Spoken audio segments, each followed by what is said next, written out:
అందరికీ నమస్కారాలు. ఈరోజు ప్రభుత్వాలు సంక్షేమ అభివృద్ధి కార్యక్రమాలు చేసేటప్పుడు ఈ యొక్క గణాంక వివరాలు చాలా ముఖ్యం. 10 సంవత్సరాలకు ఒకసారి గణాంక వివరాలు సేకరించడం ఒక ఆనవాయితీ. అదే సమయంలో ప్రభుత్వం ఏ కార్యక్రమం చేయాలన్నా, ఒక అభివృద్ధి చేయాలన్నా, ప్లానింగ్ చేయాలన్నా కొన్ని వివరాలు అవసరం. వ్యక్తిగతంగా సంక్షేమ కార్యక్రమాలు ఇవ్వాలన్నా కూడా దానికి అనుకూలంగా ప్రణాళికలు తయారు చేసే పరిస్థితి రాదు. అందుకే ఈరోజు కేంద్ర ప్రభుత్వం ఈ కార్యక్రమం నిర్వహిస్తున్నారు. ఇప్పుడు మొదటి దశలో మీరంతా కూడా ఈ రోజు నుంచి 16వ తారీఖున ప్రారంభమవుతుంది. 30వ తారీఖు వరకు మీరు సెల్ఫ్ ఎన్యూమరేషన్ చేసుకుంటున్నారు. మీరు సెల్ఫ్ ఎన్యూమరేషన్ చేసుకున్న తర్వాత మీ యొక్క అసెస్మెంట్ తీసుకొని అధికారులు ఎదురుకు వస్తారు. అందులో వచ్చే సెల్ఫ్ ఎన్యూమరేషన్లో వచ్చే ఐడెంటిటీ నెంబర్ మీరు చూపిస్తే అక్కడి నుంచి మీతో కూర్చొని మొత్తం వివరాలన్నీ కూడా సేకరించుకుంటారు. ఈ వివరాలు సేకరించిన తర్వాత ఫర్దర్గా డీటెయిల్స్ అన్నీ రాబోయే సంవత్సరం కలెక్ట్ చేస్తారు.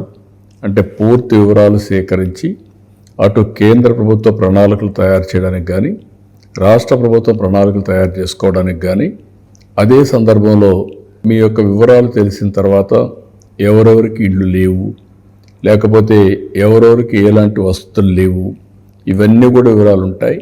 దాన్ని బట్టి కేంద్ర రాష్ట్ర ప్రభుత్వం ఏమేం చేయాలన్న కూడా ప్రణాళికలు తయారు చేసుకొని ముందుకు పోయే అవకాశం ఉంటుంది.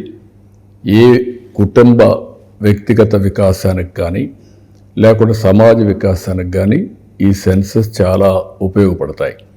ఈ సెన్సస్ అనేది చాలా ముఖ్యమైన కార్యక్రమం. అందుకే మనందరం భాగస్వాములు కావాల్సిన అవసరం ఉంది. మన వ్యక్తిగత అభివృద్ధి, మన కుటుంబ అభివృద్ధి, మన గ్రామ సమాజ అభివృద్ధికి ఇది దోహదం చేస్తుంది. కాబట్టి మిమ్మల్ని అందరినీ ఒకటే విజ్ఞప్తి చేస్తున్నా, ఈ కార్యక్రమంలో ప్రతి ఒక్కరం భాగస్వాములు కావాల్సిన అవసరం ఉంది. అదే సమయంలో మీరిచ్చే వివరాలు కూడా వాస్తవంగా ఇవ్వాల్సిన అవసరం ఉంది.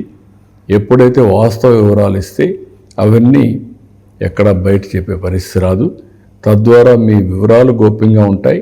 రెండోది, ప్రణాళిక చేసుకున్నప్పుడు చాలా పకడ్బందీగా చేసుకుని మీకు మెరుగైనటువంటి జీవన ప్రమాణాలు ఇవ్వడానికి మీరిచ్చే వివరాలు ఉపయోగపడతాయని చెప్పి మరొక్కసారి తెలియజేసుకుంటూ అందరూ సహకరించవలసిందిగా మరొక్కసారి కోరుకుంటూ అందరికీ నమస్కారం.